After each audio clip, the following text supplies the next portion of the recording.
Hi everyone, this is Dr. Nali Ramya. I'm ENT and head and neck surgeon JIPMA. And ఇవాళ discuss చేసుకోబోతున్న topic most common problem అండి. ఎప్పుడైనా మీకు difficulty in swallowing అంటే మింగడం కష్టంగా వచ్చుంటే అది డిస్ఫేజియా అంటారు. అది ఇవాళ డిస్కస్ చేసుకుంటున్నాం. ఎందుకు ఇదంతా ఇంపార్టెంట్? మోస్ట్ ఆఫ్ ద కామన్గా ఇదేమంత ప్రాబ్లం ఉండదండి. అంటే లైక్ వస్తే ఇన్ఫెక్షన్స్ వల్ల ఏవైనా వస్తే ఈజీగా క్యూర్ అయిపోతుంది. కానీ కొన్నిసార్లు ఏంటంటే కొంచెం ఇన్ఫెక్షన్ ఎక్కువైనా ఆర్ వేరియస్ కండిషన్స్ ఏవైనా ఉన్నా ఇది చాలా ఇబ్బంది పడిపోతారు పేషెంట్స్, చాలామంది ఇబ్బంది పడిపోతారు. దానివల్ల ఏంటంటే మింగడం కష్టంగా అయినప్పుడు న్యూట్రిషన్ సరిగా వెళ్ళదు, మింగడం వల్ల అండ్ మాల్ నరిష్మెంట్ వచ్చేస్తుంది, విటమిన్స్ అండ్ మినరల్స్ అనేది సరిగా వెళ్ళవు, దీనివల్ల వేరే ఇష్యూస్ వస్తాయన్నమాట. ఇది ఓకే, మింగడం కష్టంగా ఉన్నది అని అనుకుంటే ఒక ప్రాబ్లం, కానీ దీనివల్ల సెకండరీగా వేరే ప్రాబ్లమ్స్ వచ్చినప్పుడే ఇబ్బంది పడతారు అన్నమాట. సో ఏంటిది అంటే డిస్ఫేజియా అనేది మోస్ట్ కామన్గా స్ట్రోక్ వచ్చిన వాళ్ళలో కనిపిస్తూ ఉంటుందండి. స్ట్రోక్ వచ్చిన వాళ్ళు మింగలేరు. ఈ మింగలేకపోవడం వల్ల వాళ్ళు మోస్ట్లీ ఏంటంటే ఈ ఫుడ్ ఏమైనా తీసుకున్నప్పుడు లంగ్స్లోకి వెళ్ళిపోయి నిమోనియా వచ్చే ఛాన్సెస్ ఎక్కువ అన్నమాట. So different types of dysphasia. Oral dysphasia అంటారండి. అంటే ఓరల్ క్యావిటీ ఇక్కడి నుంచి గొంతు వెనకాల వరకు, టాన్సిల్స్ ఉండేంత వరకు. అదే ఓరోఫారింజియల్ డిస్ఫేజియా అంటారు. ఓరోఫారింజియల్ డిస్ఫేజియా అంటే టాన్సిల్స్ వెనకాల నుంచి tongue, base of the tongue ఇవి ఉన్నంత నుంచి కింద వోకల్ కార్డ్స్ ఇవన్నీ ఉంటాయి కదండి, మింగే ఫుడ్ ఎక్కడ ఓపెనింగ్ అవుతుందో అంతవరకు అన్నమాట. సో ఇంకోటి ఈసోఫేజియల్ డిస్ఫేజియా అంటారు. ఈసోఫేజియల్ డిస్ఫేజియా అంటే మన ఫుడ్ పైపు ఎక్కడి నుంచి ఫుడ్ పైప్ కిందకి వెళ్తుందో, కిందకి ఆ ట్యూబ్ ఓపెన్ అయ్యి కిందకి వెళ్తుందో అది ఈసోఫేజియల్ డిస్ఫేజియా అంటారు. ఈ ఒక్క పర్టికులర్ ఏరియాస్లో ఎక్కడెక్కడ ఏమేమి ప్రాబ్లమ్స్ వస్తాయో దాని ప్రకారం ఇది పేర్లు ఇచ్చారన్నమాట. ఎందుకు ఇది అంత ఇంపార్టెంట్? ఎందుకంటే ఒక్కొక్క ప్లేస్లో ఒక్కొక్క ప్రాబ్లం వస్తుంది. దానికి ఏంటంటే ట్రీట్మెంట్ వేరేగా అయిపోతుంది. అన్నిటికీ ఒకే ట్రీట్మెంట్ అనేది కాదు. సెకండ్ థింగ్, ఓన్లీ ఇదే ఒక్కటైనా ప్రాబ్లం అంటే కాదు, వేరే అదర్ టైప్స్ ఆఫ్, ఒక మౌత్ మూవ్ అవ్వాలన్నా, ఒక టంగ్ మూవ్ అవ్వాలన్నా, ఈవెన్ ఒక మింగడం అయినా అవ్వాలన్నా నర్వ్స్ కూడా కాదండి, నర్వ్స్తో పాటు మజిల్స్ అండ్ వేరియస్ అన్నీ కలిసి స్ట్రక్చరల్గానే మూమెంట్ అవ్వాలి. ఈ మూవ్ అయిన తర్వాతే ఇది ఒక కోఆర్డినేటివ్ మూమెంట్ కింద ఫుడ్ లోపలికి వెళ్తుంది. అదే సమ్టైమ్స్ ఏంటంటే ఏదో ఒక పార్ట్ అయినా పోయింది, అదే నరమైనా పోయింది ఆర్ మజిల్ అయినా పోయింది ఆర్ మజిల్స్లో డిఫరెంట్ డిజార్డర్స్ ఏమైనా వచ్చినా అప్పుడు కూడా మనకి మింగడం అనేది కష్టమైపోతుంది. సో అలాంటి ప్రాబ్లమ్స్ ఏమైనా ఉన్నాయా అని కూడా మనం చూస్తాం. మోస్ట్లీ ఏంటంటే మోస్ట్ ఆఫ్ ద డిస్ఫేజియాస్ ఏంటంటే డిఫరెంట్ వాటి నుంచి డిఫరెంట్గా మేనిఫెస్ట్ అవుతుంది. ఫస్ట్ థింగ్ ఏంటంటే ఓరల్ క్యావిటీ డిస్ఫేజియా తీసుకున్నాం. ఓరల్ క్యావిటీ డిస్ఫేజియా అంటే ఇక్కడి నుంచి లోపలికి ఏమైనా ఈవెన్ కట్ అయినా కూడా, దెబ్బ తగిలినా కూడా మింగలేకపోతుంది. అది టెంపరీ. అది పర్మనెంట్గా ఏమైనా ఉన్నాయంటే మజిల్స్ ఏమైనా ఎఫెక్ట్ అయినా ఆర్ టంగ్ మూమెంట్, ఒకవేళ స్ట్రోక్లో ఉంటున్నాయంటే టంగ్ మూమెంట్స్ కూడా రాకపోవచ్చు ఆర్ ఈవెన్ మింగడం కష్టంగా అయిపోవచ్చు, టాన్సిల్స్ పెద్దగా ఉండొచ్చు, ఏవైనా sometimes very rare conditions cancers కూడా అవ్వచ్చు. సో అలాంటి టైప్లో నెగ్లెక్ట్ చేస్తున్నప్పుడు ఏమైనా ఉంటాయంటే ఒకవేళ ఇన్ఫెక్షన్ అయితే ట్రీట్మెంట్ యాంటీబయాటిక్స్తో క్యూర్ చేసేయచ్చండి. అదే క్యాన్సర్ అంటే రేడియేషన్స్ అండ్ కీమోథెరపీ బట్టి ట్రీట్మెంట్ చేస్తాం. సో దీనికి చాలా డిఫరెన్స్. అదే గొంతులో ఏమైనా ఉన్నదా అని చూస్తే మనం దానికి కూడా వేరియస్ టైప్స్ ఆఫ్ ఇన్వెస్టిగేషన్స్ చేసి పైగా చూస్తామన్నమాట. అంటే లైక్ మీరు ఏమైనా కెమెరా పెట్టైనా మేము ఫొటోస్ తీసి అక్కడ ఏమైనా ప్రాబ్లం ఏమైనా ఉంది, ఎండోస్కోపీ అంటారు. సో ఎండోస్కోపీ, లారింగోస్కోపీ బట్టి చూసి దాన్ని బట్టి మేము చూస్తాం.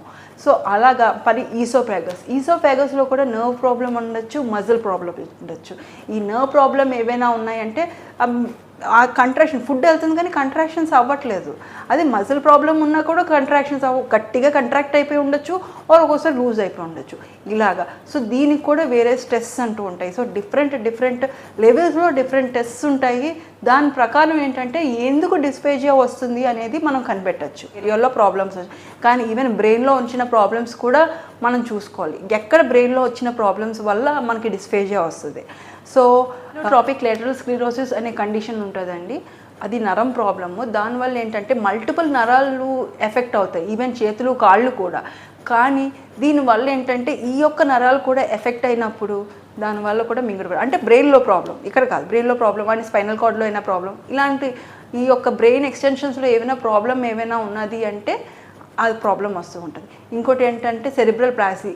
ఒక్కొక్కసారి ఏంటంటే మనం పుట్టిన పిల్లలకి ఆక్సిజన్ సరిగ్గా అందకలేనప్పుడు, అంటే పుట్టినప్పుడు ఆ టైంలో ఏంటంటే ఈ యొక్క ప్రాబ్లం వస్తుంది, సెరిబ్రల్ పాలసీ అనే కండిషన్ ఉంటుంది. పార్కిన్సన్స్ అంటే న్యూరో ట్రాన్స్మిటర్స్ అనేవి సరిగ్గా ప్రొడ్యూస్ అవ్వకపోయినా ఆర్ రిసెప్టర్స్ అనేది ఏమైనా ఇవన్నీ ఏంటంటే బ్రెయిన్లో ఉన్న కండిషన్స్, నర్వస్ సిస్టంలో ఉన్న కండిషన్స్ హయ్యర్ లెవెల్ అన్నమాట. అంటే ఇవి కూడా మేము చూసుకుంటాం అన్నమాట. ఏవైనా ఎమెలోట్రాఫిక్ లేటరల్ స్క్లెరోసిస్ ఏమైనా ఉందా, ఆర్ ఈవెన్ డిమెన్షియా ఏమైనా ఉందా, ఈవెన్ ఏమైనా డీమైలినేటింగ్ డిసీజెస్ మైలిన్ షీట్ అని, ఆ యొక్క మైలిన్ షీట్ కానీ డీజనరేట్ అయిపోతుంది. ఎస్పెషలీ విటమిన్ డెఫిషియన్సీలో కూడా ఈ మైలిన్ షీట్ అనేది పోతుంది. ఇలాంటి ప్రాబ్లమ్స్ ఏవైనా వచ్చాయనుకోండి, అప్పుడు కూడా ఈ యొక్క ప్రాబ్లమ్స్ ఆ నరం ఎఫెక్ట్ అవ్వచ్చు. ఆ నరం ఎఫెక్ట్ అయినప్పుడు మళ్ళీ మిగడం కష్టంగా ఉంటుంది. సో ఇది nerve problems. Second muscle problems, even muscles కూడా. ఎందుకంటే మనం చెప్పుకున్న ఈ గొంతు ఒక చుట్టూ మజిల్స్ కూడా ఉంటుంది.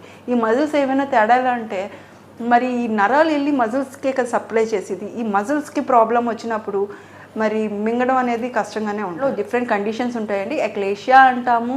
ఏంటంటే లైక్ ఎక్లేషియా మజిల్ రిలాక్స్ అవ్వదు. ఎక్లేషియా అనే కండిషన్లో మజిల్ రిలాక్సే అవ్వదు. అంటే అప్పుడు ఫుడ్ లోపలికి వెళ్ళినా ఎలా వెళ్తుంది, బయటకి ఎక్స్పాండ్ అవ్వలేదు.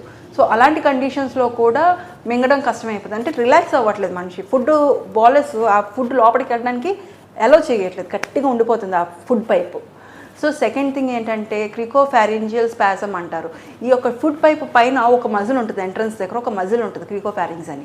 దాన్ని కూడా ఏమైనా గట్టిగా నొక్కేసినట్టు అలా అయిపోయింది అనుకోండి ఈ స్పాజమ్ వల్ల. సో దానివల్ల కూడా మింగడం కంటూ కొంచెం కష్టం అవుతుంది.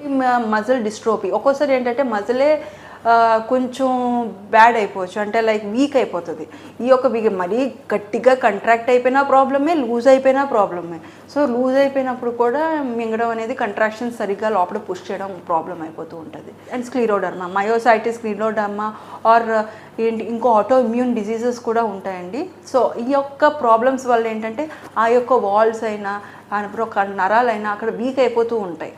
ఆ వాల్స్ అంటే మజిల్ వాల్స్ అన్నీ వీక్ అయిపోతూ ఉంటాయి అండ్ కంట్రాక్షన్స్ అవ్వలేవు. సో దీనివల్ల ఏమవుతుంది అంటే లైక్ మింగలేకపోతారు. ఏంటంటే కొన్ని కండిషన్స్లో నారోయింగ్ అయిపోతుంది. ఈ యొక్క ఫుడ్ పైపే నారోయింగ్ అయిపోవచ్చు. ఎక్కడ అవుతుంది అంటే జీఈఆర్డీ అంటే గ్యాస్ట్రోఇసోఫేజియల్ రిఫ్లెక్స్ డిజార్డర్ ఆ డిజీజ్ అంటాము. అదేంటంటే మన గ్యాస్ట్రైటిస్ నార్మల్గా వస్తుంది. కడుపులో ఉన్న యాసిడ్స్ కాస్త పైకి వెళ్తూ ఉంటాయి అన్నమాట అప్పుడప్పుడు. ఈ కడుపులో ఉన్న మెంబ్రెయిన్ ఏంటంటే టాలరెంట్గా ఉంటుంది, పర్వాలేదు, బాగానే టాలరెంట్ చేస్తూ ఉంటుంది. కానీ పైన ఉన్న మ్యూకస్ మెంబ్రెయిన్ అయినా ఆర్ ఈ యొక్క మెంబ్రెయిన్స్ ఏమైనా ఉన్నాయనుకోండి, ఆ యాసిడ్ని టాలరేట్ చేయలేవు. దానివల్ల ఏమవుతుంది అంటే ఆ యొక్క ఫుడ్ పైప్ అంతా దెబ్బతినేస్తూ ఉంటుంది. దీనివల్ల కూడా డిస్ఫేజియా, ఐరన్ డెఫిషియన్సీ అని కూడా ఉంటుందండి. దాంట్లో ఏంటంటే ఈ యొక్క వెబ్స్ ఈజీగా ఫామ్ అవుతాయి. మోస్ట్లీ ప్లంబర్ విల్సన్ సిండ్రోమ్ అంటాం అన్నమాట. ఈ యొక్క దానికి స్పెసిఫిక్గా పేరు పెట్టేశారు. దీనివల్ల కూడా మింగడం కూడా కష్టంగా ఉంటుంది. సో ఇంకో కండిషన్స్ ఏంటంటే సమ్టైమ్స్ ఇది లాస్ట్లో చెప్తున్నాం క్యాన్సర్స్ అని. అది మోస్ట్ ఎందుకంటే ఇవన్నీ మింగడం కష్టంగా ఉన్న వాళ్ళందరికీ క్యాన్సర్స్ కాదండి. అలాగని క్యాన్సర్లో మింగడం కష్టం అనేది ప్రాబ్లం రావచ్చు. సో అది లాస్ట్లో పెట్టుకుంటాం. ఏంటంటే అది ఎందుకు అంటే టెన్షన్ పడిపోతూ ఉంటారు, మింగడం కష్టమైతే క్యాన్సర్ అని. అది కాదండి, most of the treatments dysphagia ఈజీగా క్యూర్ చేసేయచ్చు. కానీ ఏవైనా లాస్ట్లో ఏమైనా ప్రాబ్లం ఏమైనా ఉంటే we have to see this condition also.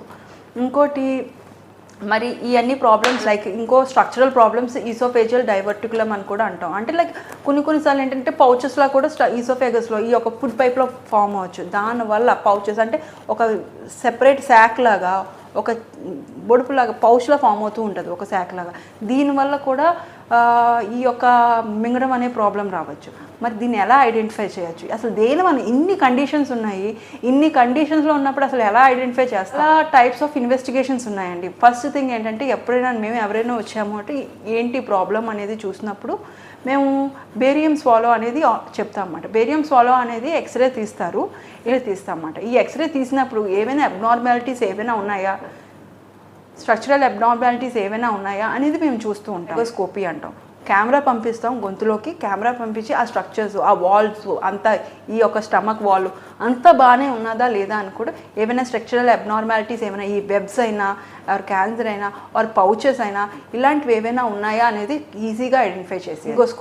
Laryngoscopy అనేది సేమ్ అండి, ఈసోఫేగోస్కోపీ లాగే లారింగోస్కోపీ. ఎంట్రన్స్ ఈ క్రికోఫారింగ్ పక్కనే వోకల్ కార్డ్స్ అంటూ ఉంటాయి.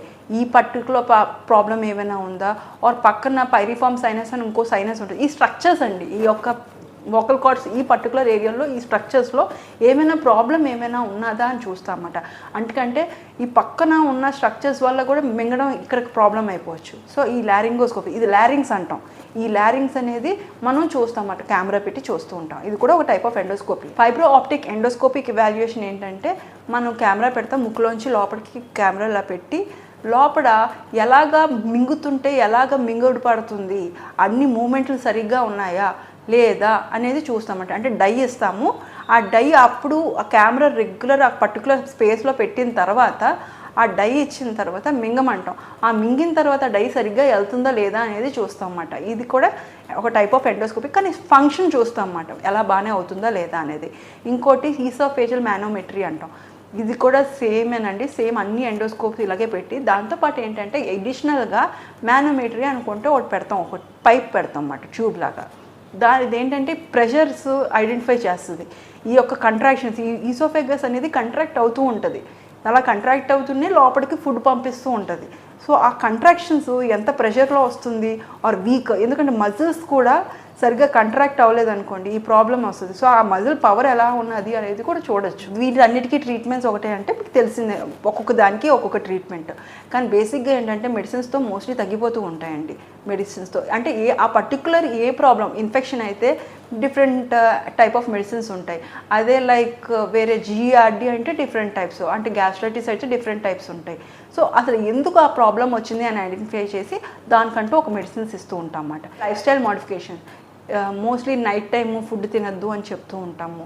అండ్ ఏంటంటే ఏమైనా యాసిడ్ ఫుడ్స్ అయినా, సిట్రిక్ యాసిడ్ ఫుడ్ ఎక్కువ ఉండడం, అంటే లైక్ యాసిడిటీ ఎక్కువ ప్రొడ్యూస్ చేసే ఫుడ్స్ ఏమైనా ఉంటే తినదండి. అంటే టీ, కాఫీ అయినా, బనానా అయినా, వీటి వల్ల ఏంటంటే యాసిడ్ ఎక్కువ అవుతుంది.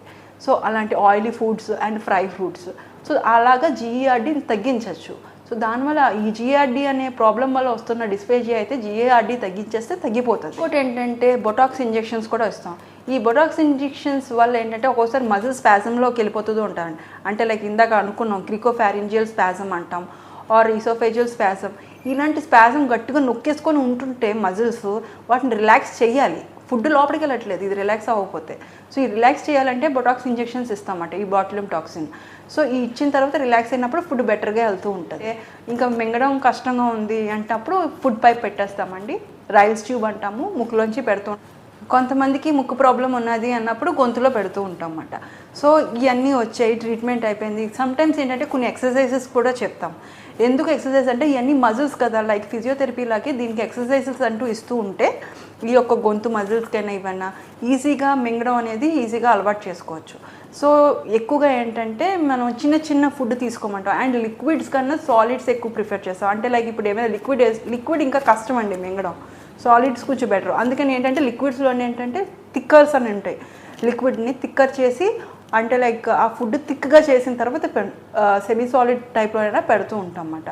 సో చిన్న చిన్న స్మాల్ అమౌంట్స్ తీసుకోమంటాము, ఎక్కువ అమౌంట్స్ ఒకేసారి తీసుకోవద్దు అంటాం. ఒకవేళ ఫుడ్ తింటున్నప్పుడు ఏంటంటే పడుకోకుండా కూర్చోమని మింగమంటాం. ఎందుకంటే మింగితే ఆ టైంలో యాస్పిరేట్ అవ్వదు, లంగ్స్లోకి వెళ్ళిపోదు. సో దీన్ని ప్రివెంట్ చేయొచ్చు మాట, ఈ లంగ్ ఇన్ఫెక్షన్స్ ఇవన్నీ ప్రివెంట్ చేయొచ్చు. ఇంకోటి ఏంటంటే ఒక్కోసారి ఇలా పట్టుకొని పైకి ఎత్తమంటాం అన్నమాట. ఇది పైకి ఎత్తిన తర్వాత ఇలా మింగమంటాం. ఇలాగ మింగినప్పుడు ఏంటంటే ఈజీగా మింగుడు పడే ఛాన్సెస్ ఎక్కువ మాట. క్లియర్ కట్ మేము చేసుకోలేదు, మేము డిలే చేసేసాం, నెగ్లెక్ట్ చేసాం, చాలా కాంప్లికేషన్స్ ఉంటాయండి. ఫస్ట్ డీహైడ్రేషన్, ఎప్పుడైనా ఎవరికైనా వాటర్ కావాలి. ఫుడ్ అయినా పర్లేదు కానీ వాటర్ లేకపోతే చాలా కష్టం, ఎందుకంటే మన బాడీలో made up of mostly water. So దీనివల్ల ఏమవుతుందంటే డీహైడ్రేషన్ ప్రాబ్లం, వీక్ అయిపోతూ ఉంటారు. అండ్ చాలా ఫంక్షన్స్ వాటర్ మీద డిపెండ్ అయి ఉంటుంది కాబట్టి ఈవెన్ కోమా కూడా వెళ్ళిపోయే ఛాన్సెస్. సివియర్ డీహైడ్రేషన్ ఏంటంటే మాల్ న్యూట్రిషన్ వచ్చేస్తుంది. సమ్టైమ్స్ మింగడం కష్టమైనప్పుడు మన యొక్క వేరే పైప్లోకి వెళ్ళిపోవచ్చు, అంటే విండ్ పైప్, అంటే మన రెస్పిరేటరీ సిస్టంలో వెళ్ళినప్పుడు ఆస్పిరేషన్ అయిపోవచ్చు. సో అంటే ఈ ఆస్పిరేషన్ అయ్యడం వల్ల లంగ్ ఇన్ఫెక్షన్ రావచ్చు, లంగ్ ఇన్ఫెక్షన్ వల్ల నిమోనియా రావచ్చు. సో ఇవన్నీ చాలా సింపుల్గా ఉంటుందండి. డిఫికల్టీ ఇన్ స్వాలోయింగ్ అనేది స్మాల్గానే అనిపిస్తూ ఉంటుంది, కానీ కొంచెం నెగ్లెక్ట్ చేయకుండా ఈజీగా త్వరగా ట్రీట్మెంట్ చేసుకుంటే అంత సఫర్ అవ్వాల్సిన అవసరమే ఉండదు. అడ్వాన్స్మెంట్స్ ఆఫ్ ట్రీట్మెంట్స్ ఉన్నాయి, దానివల్ల ఏంటంటే ఈజీగా మనం క్యూర్ చేసుకోవచ్చు. చాలా అడ్వాన్స్మెంట్స్ ఆఫ్ ట్రీట్మెంట్స్ ఉన్నాయి, దానివల్ల ఈజీగా క్యూర్ చేసుకోవచ్చు, హ్యాపీగా మార్బిడిటీ లేని కండిషన్స్ ఉంటాయి. సో ఈ యొక్క ఎపిసోడ్ మీకు నచ్చినట్లయితే మీ ఫ్రెండ్స్కి చెప్పండి. ఎవరైనా who is really suffering they will be knowing it, ఎందుకంటే knowledge is power. Thank you.